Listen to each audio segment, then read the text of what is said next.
Welcome back, Biology 104. Today we're going to be covering our Arthropoda notes, which is the phylum Arthropoda. So joints, fangs, stingers, pinchers are going to be some of the characteristics we're going to see. So for the phylum Arthropoda, our arthropods are going to be our insects, spiders, millipedes, lobsters, centipedes. All of these are going to fit into the arthropod group. And the word arthropod actually comes from a Greek root word, arthro, which means joint, and pod, or podos in Greek, means foot. So it means jointed foot, essentially. And we interpret that as jointed legs. So these appendages that arthropods have are jointed, and that's one of the characteristics of these organisms. And of course, they can vary in number and function for the different arthropod. Classification is going to be domain Eukarya, kingdom Animalia, phylum Arthropoda. There are over 1 million species that are separated into 5 distinct subphyla that we will look at. So you might not have grouped all these organisms together in your own mind, but these are all arthropods, from mites to horseshoe crabs to lobsters to scorpions, to our insects like grasshoppers and ants, and even to what we call springtails, are all going to be arthropods. So under the phylum Arthropoda, we'll have some subphyla and classes that we're going to look at. So for our subphyla Chelicerata, we're going to have 3 classes. Our first class is Meristomata. I'm going to give you an example for each of these classes. And again, class is underneath phylum. So for our first class of Arthropoda is the class Meristomata, and the example would be a horseshoe crab. Our second class under the phylum Arthropoda would be Pycnogonida, and that would be the sea spiders. And our third class would be the Arachnida. We think arachnids, you should be thinking spiders, which also includes scorpions, ticks, and mites. We have another subphyla, so all of those 3 classes I just mentioned are under the subphylum Chelicerata: Meristomata, Pycnogonida, and Arachnida. The next subphyla is Myriapoda, and the classes are Chilopoda and Diplopoda are the 2 classes. Chilopoda and Diplopoda. Chilopoda is the centipedes, Diplopoda is the millipedes. When we start looking at the characteristics of each of these classes, it'll help you remember why they have the name that they do. So if you can remember an example organism in each one, it will make more sense. So some other subphyla and classes. Subphyla Trilobita, that would be the trilobites. And those are actually all extinct. And we'll talk about those here in a second. Subphyla Crustacea, that would be the Branchiopoda, would be one of the classes. Fairy shrimp, brine shrimp. Another class under Crustacea would be Maxillopoda, which would be copepods, barnacles, fish lice. And then the Malacostraca, that would be another class, and that would include the pillbug, shrimp, crabs, lobsters, and crayfish. So you're familiar with probably most of the organisms that we're going to mention. You just didn't know what their classes were, where they were ordered, and that's what we'll be looking at. So this is an image of a trilobite, and these are extinct. And what makes them so fascinating is that in the fossil record, they pop up extremely early in what's called the Precambrian explosion, which we'll look at in a couple slides too. But what makes them amazing is that they arise so early, and you would think that anything at that level would just be super simple, but trilobites are actually extremely complex. They had a digestive system, nervous system, eyes, and complex body plans, which are pretty amazing looking. All of those are different trilobites there in the image. There's just a cool little piece of artwork that was made to kind of show what that Precambrian explosion might look like. If you know anything about that phrase, the Precambrian explosion, it's considered nature's Big Bang. So we think about the Big Bang, all of matter coming into being, in an instant. That's how the Precambrian explosion is compared to, because you have all these different variety of animals and complex animals arising in such a short amount of time. So at this point, you would have had organisms like crustaceans, starfish, mollusk, worms, chordates. All of that appeared in the Precambrian explosion. Here's another cool little, it's like a magazine clip of the Cambrian explosion, and you see all these different beautiful organisms that would have arisen at that time.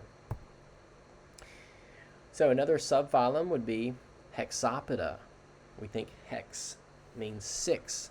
Poda or poda would be feet. 6 legs is what these organisms have. You have Intognatha, which would be the springtails. That's one of the classes. And the other class under Hexapoda is Insecta, which would be your true insects. Ants, grasshoppers, butterflies, etc.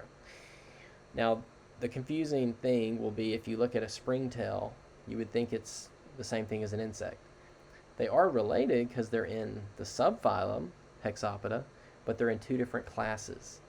A springtail, it looks like a flea, but it's not a flea. They're a lighter color, and they have a special structure called a furcula on their, it's like a tail-like structure that helps them jump. It's their jumping organ. That's why they're often thought of, misidentified as fleas, because of how they hop around. But they're a lighter color, they're not black. What makes a Intognatha or a springtail different from an insect is that their mouth parts are internalized. They're on the inside of their head instead of on the outside of the head. Insects have external mouth parts. They have the furcula jumping organ, and they have simple eyes rather than complex or compound eyes like you see in insects. So those are different, but they are related, and they do have, they're hexapods. They have 6 legs. So our arthropods, if we look at the general characteristics of the phylum Arthropoda, the arthropods are going to have bilateral symmetry. You split them down the middle, both sides are a mirror image of each other. They exhibit segmentation, or what we call metamerism, and each segment is going to be different in form and function. And when each segment is specialized like this, we call that tagmatization. Right? You have a head, it's specific with its sensory organs and the compound eyes, etc. Then you have the thorax, which is going to be specific. It's going to have the appendages, and then you have the abdomen. So all of these are going to be specialized, so we call that, they're tagged with different functions, tagmatization. There's going to be 2 common segmented forms in our arthropods we're going to see. One of those types of body plans has 3 parts, a head, a thorax, and an abdomen. Some of these organisms are going to have a 2-part body plan, which will be where the head and the thorax are fused together. So there's no articulation of the head. It's the head and the thorax are just the same piece. And we call that a cephalothorax. And then it has an abdomen. So that would be that's a 2-part body plan versus the 3-part body plan. Arthropods are going to have jointed appendages. That's where they get the name. Arthro is joints. Pod is feet or legs. They have jointed legs. They're often modified for different functions. So some of them will be used for walking or feeding or for, fighting off a predator, etc. Their organ systems will include an open circulatory system with the blood flowing into major body cavity called the hemicule. A complete, as opposed to a closed circulatory system where it's all in the vascular tissue and the organs. It has a complete digestive system with a foregut, a midgut, a hindgut. We're going to have a mouth, an anus. Respiration organs will include gills, lungs, or book lungs. And then excretion will occur primarily through Malpighian tubules. They have an exoskeleton, which is made of chitin. They must molt, and that's why they're in the ecdysozoa clade. And that's how they grow. If you have a hard shell, you have to shed it in order to grow, and then they'll produce a larger exoskeleton. And this is what those jointed appendages look like. Really cool. There's a lot of benefits to jointed appendages. Think about leverage when pushing things or pulling things or grabbing things.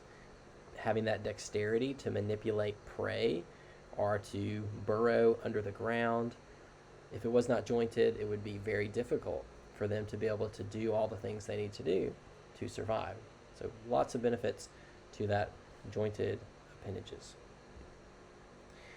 And then ecdysis, this is what it looks like in different arthropods, but basically they just have to shed their shell, shed that exoskeleton. Then as they grow, they can develop a new one. Think about cicadas, when they come out and you see all the molts all over the place. My daughter was obsessed with collecting the molts from the cicadas this last time they were coming out. And that's what it looks like, one coming out of its molt. That's a cicada. And then here's a little animation of what that would look like. And then the cuticle underneath would then produce a new exoskeleton that would then harden and provide their protection. So, some different growth patterns that we'll see in Arthropoda. So one is called without meta. And this is where they grow in size with each molt, but there's no changes in their morphology. And this is a more primitive growth pattern. And we see this in springtails. And again, they have that furcula tail that helps them jump. So for that, at every stage, from young to adult, they all look the same.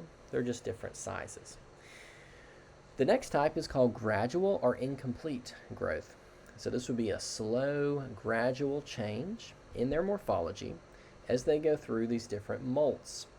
And they're going to have distinct larval, or what's called a nymph, and adult forms. So the nymph and the adult forms will be different. So there's differences as they go. The wings might get larger or change their structures as they develop. So the morphology changes through these distinct molts. Here's an image of all the stages for a grasshopper, right? The eggs, then they hatch. First stage nymph. They go through their first molt, second stage nymph, second molt, so on and so forth, until you get to a fifth stage where it looks closer or what it's going to look like. Then the third one is going to be the complete growth pattern. So this has 3 distinct forms in their life: a larva, pupa, and then an adult. And a good example of this would be a caterpillar. So we notice here all those different stages in the butterfly life cycle. And here's a little animation of what it is. Some really cool facts about this. When the caterpillar, it eats a ton of food to get the nutrients stored up so that it can go through this process of turning into a butterfly. And for that to happen, in the cocoon, the caterpillar actually has to digest itself. So it gets into this cocoon and it releases these enzymes, and all of its tissues dissolve, and it becomes what some people describe as a caterpillar soup. So if you were to open it at that phase, just a liquid would just pour out. But that pupa and the contents in there, it's not just, a meaningless mess of liquid. There's actually highly organized groups of cells, and these cells are called imaginal disc. And they actually survive the process of those digestive enzymes. So before hatching, when a caterpillar is still developing inside its egg, it will grow an imaginal disc for each of the adult body parts of the butterfly. So it'll have a disc for its eyes, disc for its wings, for its legs, etc. And in some species, these imaginal discs remain dormant throughout the caterpillar's life. In other species, the discs begin to take shape during the adult, or begin to take the shape of the adult body parts even before it becomes or forms a cocoon. So you can actually see under the skin of the caterpillar, you can actually see these tiny little wings sometimes tucked inside their bodies, which is pretty cool. So for the arthropod subphyla, we're going to have Chelicerata. We'll start with this one. What characterizes these is 6 pairs of appendages, 1 pair of pedipalps, which is the appendages that aid in chewing, 1 pair of chelicerae, which are appendages that are behind the mouth and help in feeding, And then there's 4 pairs of walking legs. So 6 pairs of appendages total. So no antennae or mandibles, and the body regions would be a cephalothorax and abdomen. So it's a 2-body part body plan. The chelicerates classes are going to be Meristomata, which we talked about. That's going to be your horseshoe crabs. There's about 5 species of that. It hasn't changed since the Jurassic period, which is pretty cool. So it's remained consistent. Dorsal side has a heavy protective carapace, which is what we think of on the horseshoe crab, that huge top strong shield that they have. And then they have a spiked telson, which you can remember that. Telson sounds like tail. That's what comes out the back, that long spike. They're omnivores and detritivores, or scavengers. And then their separate sexes and their larvae look like trilobites, which is pretty cool. And this is what that general structure looks like. You see the telson or the tail, they have the abdomen, and then the cephalothorax is protected by this carapace. And you see they have these compound eyes and these tiny openings on the top. And if you look at them, you would think the mouth would be more anterior. It's actually right in the middle of all their appendages is where the mouth is. So they have to funnel the food, they'll crawl over it and feed it into the very center of their body. Their embryonic development is really neat looking. You can see it there, how it goes from this really soft organism in the egg, and it starts to develop. Really, really cool. And then that's a closer image of what that looks like. And that brings us to our next class, the arachnida, which is your spiders, mites, ticks, and harvestmen. For your spiders, there's about 40,000 different species. We are going to learn how to identify just a few of them. They have apellichericerae that are modified into fangs, and they can inject venom, which liquefies the inside of their prey. And we'll look at different toxins that they release. They can produce silk for nesting, webs, cocoons, and the silk is produced in silk glands and is removed using 2 or 3 pairs of spinnerets. It's one of the coolest things in the arachnida class. So they often have elaborate mating behaviors. Some spiders will actually have like these crazy courtship processes that they use to woo a female. And I actually think I have some descriptions of tarantulas, how they do that here in just a minute. And that's what their spider webs look like. And there's actually a lot of organization to the spider web. Right? They have a bridge thread that they lay down first that goes from one limb to another, or 2 parts of your porch. And then they have these anchor threads that come down to make that triangular outline.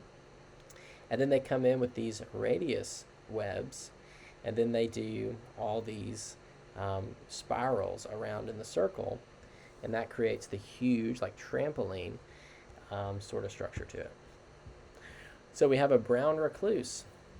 For these, they are hemolytic venom, and what that means is it attacks the blood. And for a brown recluse, the way you can identify one is, of course, they're brown, and then on their dorsal side, for like looking top down on them, you'll see what looks like a little fiddle coming from their mouth parts over the cephalothorax, which is pretty cool. So it has a fiddle on it, and it's brown. When they bite, that hemolytic venom will damage the tissue, and it can create, some of that tissue may have to be removed or die, and will have to be create like little like craters in the person where they were bitten by a brown recluse. The next one is a black widow. To identify these, of course, they look black, and then they have a red hourglass on the ventral side. That's how you can tell a black widow. I actually saw one of these last semester when I was going to turn off the water to my house to fix a plumbing issue, and I saw one that had a web right above the shutoff, the main shutoff to my water supply. And you could tell on that ventral side it had that hourglass. It might look a little orange, generally red, but that's what they have on the ventral side. And the venom for them is neurotoxic, so it's going to attack your neurons. Then we have a brown widow, and for a brown widow, they look brown, and the hourglass is more orange, and that's going to be on the ventral side Venom is also neurotoxic. For the spider structure, they have 4 pairs of walking legs, pedipalps, chelicerae, a cephalothorax, and an abdomen. And that's the general body plan for a spider. To describe the difference there between the pedipalps and the chelicerae, the pedipalps are leg-like sensory appendages. So they're using those for sensory, for touch, taste, potentially manipulating prey. Males will actually use that during like a courtship and a sperm transfer. And the chelicerae, those are fang-tipped mouth parts. So that'll actually grasp, it'll crush prey, and it will inject their venom to actually paralyze and subdue their prey. So that's the difference there. Pedipalps, sensory, chelicerae are for injecting venom and eating, basically. So for our scorpions, this is the general structure of a scorpion. There's about 2,000 species. They have a pair of pedipalps that are modified into pincers. Stings can be powerful. Some can be fatal, but it's actually very rare. Most are going to be nocturnal, and they live as ambush hunters, consuming insects. Some scorpions in Alabama are venomous, but if you are stung by them, it's usually not lethal unless you were like, just for whatever reason, super allergic, abnormally allergic to their venom, then it could actually be fatal. Our next group here is harvestmen. Call them daddy longlegs in our notes. We used to call them granddaddy longlegs. So that would be an example of harvestmen. There's about 5,500 species. Mites, ticks, chiggers would be examples of that. They are not venomous. They eat pieces of food instead of liquid. Many are free living, but some are parasitic, and all of their segments are fused into one single segment. And when you think of like a granddaddy longlegs, what we used to call them, you see all their appendages coming into that one central fused body region. So for what we call chiggers, that is the larval form of a mite. Think of something like a dust mite, right? Those trigger allergies in people. That would be an example of a harvestman. Scabies, which would be a disease caused by mites when they tunnel under the skin. You have mange in dogs. That's also caused by mites. And then for ticks, for example, they are a vector of many different diseases, but we think about Lyme's disease. I had a professor who was studying ticks in Alabama and was one of the first documented cases of Lyme's disease, actually. And he had some permanent damage to his facial muscles, the neurons supplying his facial muscles, and had kind of a twitch on his face. Was like partially paralyzed from Lyme's disease from a tick bite. And this is what some of those adult stages would look like for a tick. You can see how large they can get from eating, which if you've ever, picked up a dog or found a dog and they have ticks, a lot of times they will be swollen like that. And that's from all the blood that they've been sucking. Brings us to the subphylum Myriapoda. There are 13,000 species in Myriapoda subphylum, and this would be our centipedes and millipedes. They possess one pair of antennae and simple eyes, and they contain many segments and legs. Chilopoda, that would be our centipedes. There's 3,000 species. There's one pair of legs per segment. That's how you can tell if something is a centipede versus a millipede. A centipede has one pair of legs every body segment. The number of segments vary, but most have 30, and they're going to be carnivores. So they use venom and claws to subdue their prey. Diplopoda would be your millipedes. We think di means two. So for Diplopoda, or the millipedes, they have 2 pairs of legs for every body segment that they have. So that's how you can tell the difference behaviorally. They're going to be herbivores or detritivores. So they're going to eat plants or scavenge for food. Subphylum Crustacea. These would be the crustaceans. They're mostly going to be marine, but there are some that are freshwater and even terrestrial. They have 2 segments, a cephalothorax and abdomen. and they have a chitinous and are a calcified cuticle that must be shed in order to grow. So they're still going to have ecdysis. They have 2 pairs of antennae, antennules, which are for smell, and then antennae, which are for sensation. They have 5 pairs of appendages, a pair of pincers, chelipeds, and 4 pairs of walking legs. Their walking legs are branched at the bottom, and we call that biramus. That brings us to Branchiopoda. This would be your shrimp, brine shrimp, fairy shrimp, tadpole shrimp, about 10,000 species. And they are often sold as sea monkeys, if you've ever heard of those. And I'll actually show you an animation here in a second. Maybe it's at the end of what that looks like when those sea monkeys become active. Our next group is Maxillopoda. Maxillopoda would be your barnacles, copepods, and your fish lice. There's about 12,000 species.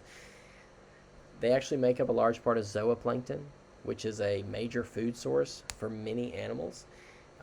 Fish, many are also parasites of invertebrates and marine mammals. Barnacles have 2 juvenile larvae that swim, and the adults become sessile. Think about barnacles on a ship or a whale. They have become sessile at that adult form. They are filter feeders, and some can even be parasitic. Next group is the isopods, which is the Malacostraca class. And people call them pill bugs. We used to call them roly-polies. We used to do a cool lab where we'd put roly-polies in a choice chamber.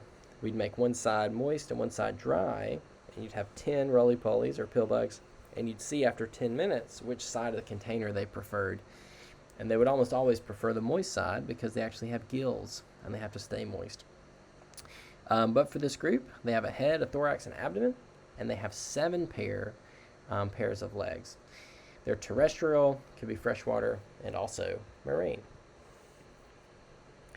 We have decapods, which are very common. You think about Sebastian the crab in The Little Mermaid. They all have 10 or 5 pairs of legs. The anterior 3 pair of appendages are modified into mouthparts called maxillipeds. And then 1 pair of legs are modified into pincers called chelae or chelipeds. Next group would be the hexapoda for insects and springtails. And then our class Insecta will be the insects. For our insect characteristics, of course, that is the largest group of animals on the planet. You see a massive amount of diversity in their body plans, habitats, all kinds of things. There are 3 pairs of legs or 6 legs and 3 segments, head, thorax, abdomen, and most are going to have 2 pairs of wings, fore and hind wings. Large compound eyes and 2 antennae. Exoskeleton is composed of chitin. They are going to molt. They're in the ecdysozoa clade.